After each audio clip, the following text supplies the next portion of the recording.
में हम ऑफिस 365 में एडिट एक और इंटरेस्टिंग फॉर्मूला यूनिक के बारे में सीखेंगे।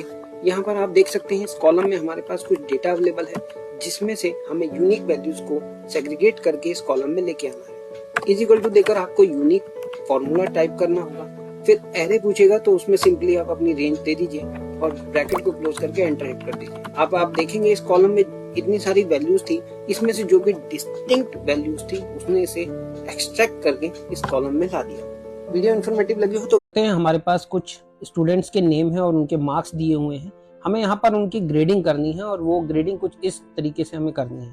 तो इसे कैसे करेंगे चलिए हम देखते हैं। सबसे पहले इज इक्वल टू देकर आपको यहाँ पर लुकअप फंक्शन अप्लाई करना है। सबसे पहले लुकअप वैल्यू पूछेगा तो आप ये वैल्यू दे दीजिए, कॉमा दीजिए, उसके बाद लुकअप वेक्टर आपसे पूछ रहा है तो यहाँ पर ये पूरी रेंज आपको सिलेक्ट कर देनी है और F4 से इसे फ्रीज कर देना है। अगेन एक कॉमा देना है और रिजल्ट वेक्टर में आपको ये ग्रेड की पूरी रेंज सिलेक्ट करनी है। अगेन F4 से इसे फ्रीज करना है। ब्रैकेट क्लोज करके जैसे ही एंटर हिट करेंगे आपकी ग्रेड आ जाएगी। सिंपली इसे आप नीचे तक ड्रैग कर दीजिए और आपका आउटपुट आ जाएगा। ऐसे ही और यूजफुल टिप्स एंड ट्रिक्स में अगर आपको मंथ दिए हुए हो और आपसे कहा जाता है कि ईयर और मंथ में उसे इस तरीके से कन्वर्ट करके दिखाइए तो कैसे करते हैं चलिए आज सीखते हैं। इसके लिए सबसे पहले आपको इज इक्वल टू देकर यहाँ इंट का फॉर्मूला अप्लाई करना है।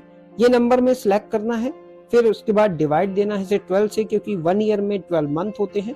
एंड % का साइन देना है, फिर डबल इन्वर्टेड कॉमा में एक स्पेस देकर आपको ईयर लिखना है। अगेन एक स्पेस देकर डबल इन्वर्टेड कॉमा क्लोज कर देना है, फिर एक एंड % का साइन देना है। अब आपको मोड का फंक्शन अप्लाई करना है जिसमें आपका ये नंबर होगा और डिवीजन में यहाँ पर 12 आएगा। ब्रैकेट क्लोज करके एंड % आपको देना है और फिर एक डबल कोट्स में स्पेस के साथ इस बार आपको मंथ लिख देना है। That's it. अब इसी फॉर्मूले को आप नीचे तक ड्रैग करेंगे तो आप पाएंगे कि ईयर और मंथ सेपरेट हो चुके हैं। ऐसी ही और यूजफुल की इस वीडियो में हम मंथ में सेकंड सैटरडे किस डेट पे पड़ रहा है वो फाइंड आउट करेंगे। आप देख सकते हैं यहाँ इस कॉलम में हमारे पास मंथ की फर्स्ट डेट अवेलेबल है। सेकंड सैटरडे किस डेट पे पड़ेगा उसे फाइंड आउट करने के लिए आप इज इक्वल टू देकर यहाँ पर ये डेट पहले सिलेक्ट कर दीजिए। इसमें प्लस करना है 14, क्योंकि हमें सेकंड सैटरडे फाइंड करना है इसलिए हम 14 प्लस कर रहे हैं। अगर थर्ड सैटरडे या फोर्थ सैटरडे पूछता है तो थर्ड सैटरडे के लिए 21 और फोर्थ के लिए 28 आप टाइप कर सकते हैं। माइनस करना है और वीक डे का फॉर्मूला यहाँ आपको अप्लाई करना है। ब्रैकेट ओपन करके सीरियल नंबर में आप यही डेट सिलेक्ट कर दीजिए और कॉमा देकर यहाँ आपको 1 दे देना है। ब्रैकेट क्लोज करके जैसे ही एंटर करेंगे आउटपुट में आपकी सेकंड सैटरडे की डेट आ जाएगी। नीचे तक इसे ड्रैग कर दीजिए। आप चाहें तो इसे कैलेंडर से क्रॉस वेरीफाई भी कर सकते हैं। ऐसे ही और यूजफुल टिप्स में अगर आपको शॉर्टिंग करनी है तो आज आपको 2 ऐसे शॉर्टकट कीज बता रहा हूँ जिसकी मदद से आप इजीली असेंडिंग या डिसेंडिंग ऑर्डर में अपने डेटा को सॉर्ट कर पाएंगे। तो सबसे पहले तो आप उस कॉलम पे कर्सर रख लीजिए जिसके बेस पे आप शॉर्टिंग करना चाहते हैं। उसके बाद अपने कीबोर्ड से Alt A S और A प्रेस करना है आपको अगर आपको असेंडिंग ऑर्डर में सॉर्टिंग करनी है। डिसेंडिंग ऑर्डर में अगर सॉर्टिंग करनी है तो उसके लिए आप Alt A S और D प्रेस कर दीजिए।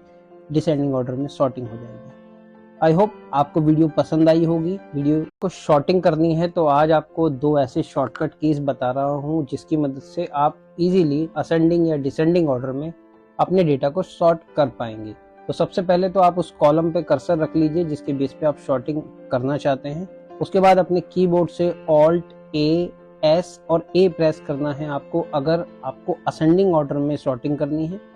डिसेंडिंग ऑर्डर में अगर सॉर्टिंग करनी है तो उसके लिए आप Alt A S और D प्रेस कर दीजिए। डिसेंडिंग ऑर्डर में सॉर्टिंग हो जाएगी। आई होप आपको वीडियो पसंद आई होगी। वीडियो को कंपाइल करना सीखेंगे, वो भी बिना VBA की सहायता के। यहाँ आप देख सकते हैं शीट 1 में हमारे पास कुछ डेटा अवेलेबल है, शीट 2 में भी हमारे पास कुछ डेटा अवेलेबल है जिसे हमें कंपाइल करके शीट 3 में लेके आना है। तो सबसे पहले शीट 1 में आते हैं, कंट्रोल A प्रेस करना है, उसके बाद कंट्रोल T प्रेस करके ओके प्रेस कर देना है। इससे ये हमारे टेबल में कन्वर्ट हो गया और इस टेबल का नाम है टेबल 1। शीट 2 में जाना है, अगेन कंट्रोल A प्रेस करना है, फिर कंट्रोल T प्रेस करना है और ओके हिट कर देना है।